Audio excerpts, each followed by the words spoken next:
Pomodoro technique, অর্থাৎ আমি ধরো সেটুসে 30 মিনিটস পড়বো, আগে তো 1 ঘন্টা একটানা পড়া যেত, 3 ঘন্টা পড়া যেত, 30 মিনিটস পড়বো আবার 10 মিনিট ব্রেক নিব, আবার 30 মিনিটস পড়বো আবার 10 মিনিট, অর্থাৎ আমার পড়ার টাইমটুকু কমায় আনতে হবে, মাঝে ব্রেক অ্যাড করতে হবে। এইভাবে পড়তে পড়তে পড়তে থাকতেই হবে। মনে রাখবে এটার কোনো ইনস্ট্যান্ট রিমেডি নাই। জিনিসটা কেমন, ধরো সেটুসে তোমার এখানে কাটা গেছে, হ্যাঁ, ধরো আমার হাত আজকে এই দিক দিয়ে আমি একদম চাকু দিয়ে ফাঁক করে ফেললাম, আমি যদি বলি আল্লাহ আমার এটা কালকে ঠিক কর, কালকে ঠিক করতে হবে, কোনো অলৌকিক শক্তি বল ছাড়া আমার এটা ঠিক হবে না। ইট উইল টেক টাইম, একটা নির্ধারিত টাইমে এটা ঠিক হবে, ঠিক তো হবেই। সো তোমারও যদি এখন ভাবো যে না হঠাৎ করে কালকে সকালে 17 ঘন্টা পড়বো, হবে না, তোমার এটা গ্র্যাজুয়ালি বাড়াইতে হবে। এবং এটা কখনোই 17 ঘন্টায় যাবে না, but at least you can go 7 hours, 6 hours, and that's okay, and that's more than enough. কারণ বাকিরা এই কাজটাও করবে না।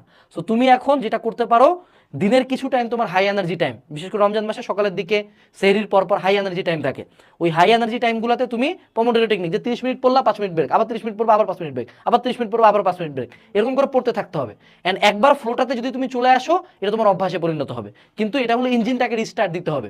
গাড়ি অনেকদিন না চালাইলে আমরা যেটা করে অন্য একটা চার্জালা গাড়ির ব্যাটারি এনে লাগাই দিই, ওটাকে বলা হলো ইঞ্জিনে হলো কি বলে দেওয়া বলে, সেলফ দেওয়া বলে, ঠিক আছে। একটা আলাদা শক দিয়ে গাড়িটাকে চালু করতে হয়, আবার ও কিছুক্ষণ চলার পরে ওর নিজের ব্যাটারি চার্জ হয়ে যায়, তখন আর শক দিতে হয় না। সো তোমাকে শকটা দিতে হবে।